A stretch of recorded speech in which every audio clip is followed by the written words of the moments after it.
ریاست تلنگانہ میں ڈینگی اور دیگر وبائی امراض کے معاملات میں اضافہ دیکھا جا رہا ہے۔ خاص طور پر greater Hyderabad municipal corporation GHMC حدود میں ڈینگی کے ساتھ ساتھ ملیریا، ٹائیفائڈ کے متاثرین کی تعداد میں اضافہ دیکھا جا رہا ہے۔ کھانسی، بخار، جسم میں درد کی علامات سے بڑی تعداد میں لوگ ہاسپٹل سے رجوع ہو رہے ہیں۔ شہر حیدرآباد کے نلکنٹا فیور ہاسپٹل میں مریضوں کی تعداد میں حالیہ دنوں کے دوران کافی اضافہ ہو گیا ہے۔ اس ہاسپٹل کے MRO نے بتایا کہ روزانہ ہاسپٹل کے آؤٹ پیشنٹ شعبے سے تقریباً 700 اور 800 مریض رجوع ہو رہے ہیں۔ مشتبہ مریضوں کے خون کے نمونے کی جانچ کی جا رہی ہے۔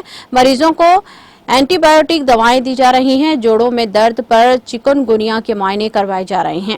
25 تا 30 مریض اس ہاسپٹل میں زیر علاج ہیں۔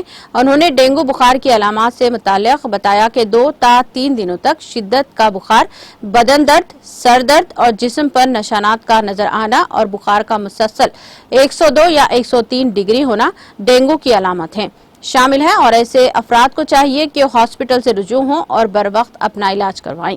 حالیہ چند دنوں کے دوران ہوئی بارش کی وجہ سے موسمی امراض کے متاثرین کی تعداد میں اضافہ ہوتا جا رہا ہے۔ انہوں نے عوام کو مشورہ دیا کہ وہ گھر کے اندر اور باہر پانی جمع ہونے نہ دیں۔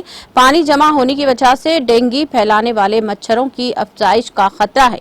ڈینگی کے سبب پلیٹلیٹس میں کمی ہو جاتی ہے۔ ڈینگی سے متاثر ہونے پر پلیٹلیٹس میں کمی کا امکان ہوتا ہے۔ خاص طور پر سرکاری ہاسپٹل سے رجوع ہونے والے غریب افراد کی کثیر تعداد شامل ہے۔ ان کا کہنا ہے کہ وہ ابتدا پر پرائیویٹ ہاسپٹل سے رجوع ہوئے لیکن انہیں افاقہ نہیں ہوا اور علاج پر بھی کافی رقم خرچ ہو رہی تھی، جس کی وجہ سے انہوں نے ڈینگی کی بہتر علاج اور مجبوری کی حالت میں سرکاری ہاسپٹل کا رخ کیا۔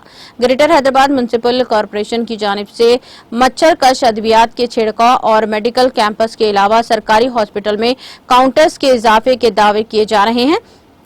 ڈاکٹرز کے مطابق موسمی امراض سے خاص طور پر چھوٹے بچوں اور حاملہ خواتین کو محفوظ رکھنے کی ضرورت ہے، اس کے لیے ان پر خاص توجہ دی جائے۔